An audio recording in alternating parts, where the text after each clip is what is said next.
Selamat sore buat teman-teman sekalian dan selamat sore buat Bapak yang saya hormati. Ya, selamat sore. Pada kesempatan kali ini saya Anita Semrakir akan mempresentasikan tentang kelayakan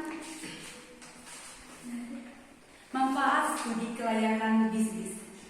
Jadi kata pengantar dalam presentasi kami ini adalah sehubungan dengan selesainya ujian tengah semester atau UTS Prodi Destinasi Pariwisata di Akademi Pariwisata UNCLA Tarutu pada semester 2 tahun akademi 2025-2026. Mata kuliah kewirausahaan melalui dosen pengampu Bapak Dr.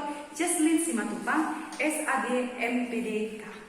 Bersama ini, kami dari mahasiswa menyampaikan tugas kelompok 2 sebagai umpan balik materi yang telah dipelajari sebelumnya. Tugas ini adalah merupakan tugas bagian materi yang sedang berjalan, dan tugas ini merupakan kewajiban selalu mahasiswa di semester 2 dengan judul Manfaat Studi Kelayakan Bisnis. Besar harapan kami selaku kelompok dapat melaksanakan secara semaksimal tugas ini, dan materi tugas ini jauh dari kesempurnaan. Namun, perlu untuk menambah wawasan para mahasiswa kaitannya dengan ketepatan pemahaman materi tentang kelayakan inovasi atau bisnis plan sekaligus sebagai ide cemerlang mahasiswa di masa depan.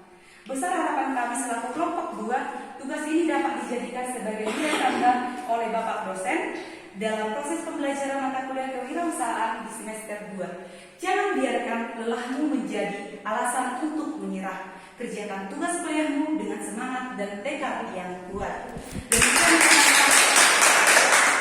Demikian pengantar tugas ini kami sampaikan sebelum dan sesudahnya diucapkan dengan terima kasih. Adapun yang kami bahas dalam pembahasan kelompok kami ini adalah yaitu manfaat studi kelayakan bisnis. Yang pertama adalah pengambilan keputusan yang tepat. Studi kelayakan bisnis memberikan dasar informasional yang kuat untuk pengambilan keputusan. Keputusan yang diambil berdasarkan data dan analisis lebih cenderung berhasil. Studi kasus kelayakan bisnis memberikan dasar informasional yang kuat untuk pengambilan keputusan. Keputusan yang diambil berdasarkan data dan analisis lebih cenderung berhasil. Pengambilan keputusan adalah proses penting dalam kegiatan bisnis, baik saat melalui usaha baru maupun mengembangkan usaha yang sudah ada. Dalam dunia bisnis yang penuh resiko dan ketidakpastian, setiap keputusan memiliki dampak yang signifikan terhadap keberlangsungan usaha. Oleh karena itu, sebelum mengambil keputusan strategis, sangat penting untuk memiliki data, fakta, dan hasil analisis yang objektif. Disinilah peran penting studi kelayakan bisnis.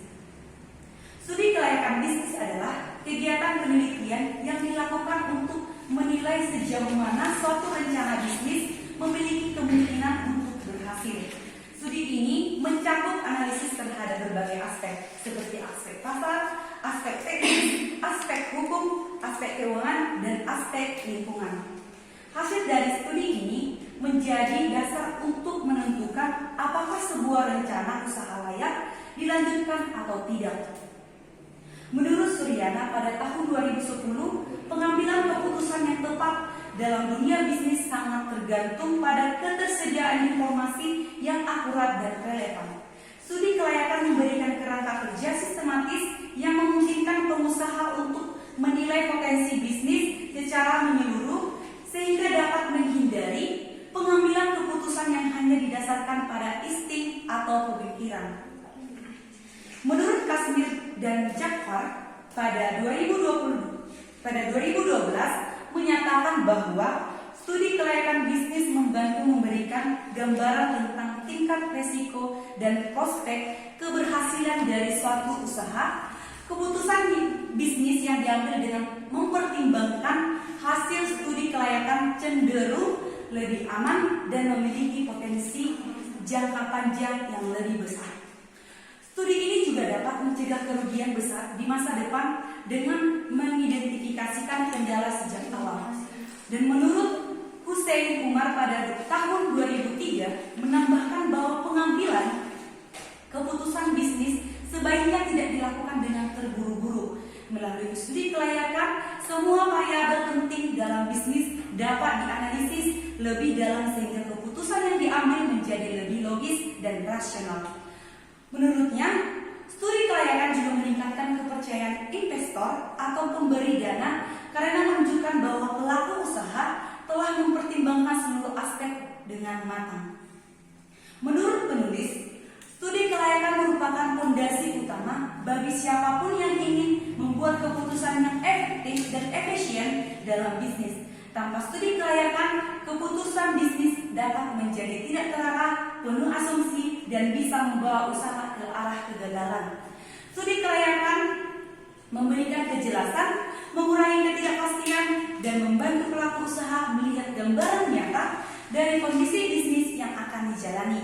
Pengalaman penulis menunjukkan bahwa banyak usaha kecil yang gagal di tahun pertama bukan karena produk mereka buruk, tetapi karena keputusan awal seperti pemilihan lokasi, penentuan harga, atau strategi pemasaran tidak berdasarkan hasil studi dan atau analisis yang matang.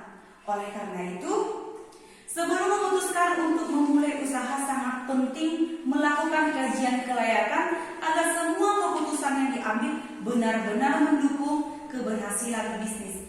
Namun, jika sebelumnya dilakukan studi kelayakan, maka hal-hal seperti aksesibilitas, minat wisatawan, tren pariwisata, dan kebutuhan akomodasi bisa dianalisis terlebih dahulu. Mungkin saja hasil studi menunjukkan bahwa usaha penginapan belum layak dijalankan dengan waktu dekat atau disaran memilih lokasi yang berbeda.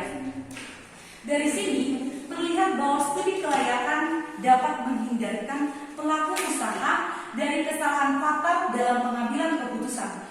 Fungsi studi kelayakan dalam pengambilan keputusan yaitu yang pertama, memberikan data dan fakta yang objektif untuk mendukung keputusan. Yang kedua, mengidentifikasi potensi risiko dan hambatan sejak awal. Yang ketiga, menyediakan alternatif solusi terbaik jika rencana awal kurang layak. Dan yang selanjutnya, membantu pelaku usaha dalam mengalokasikan sumber daya secara efisien.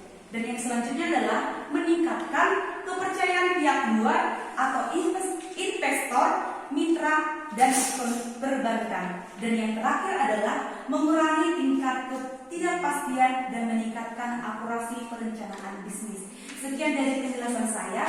Jika ada teman-teman yang ingin bertanya, saya persilahkan.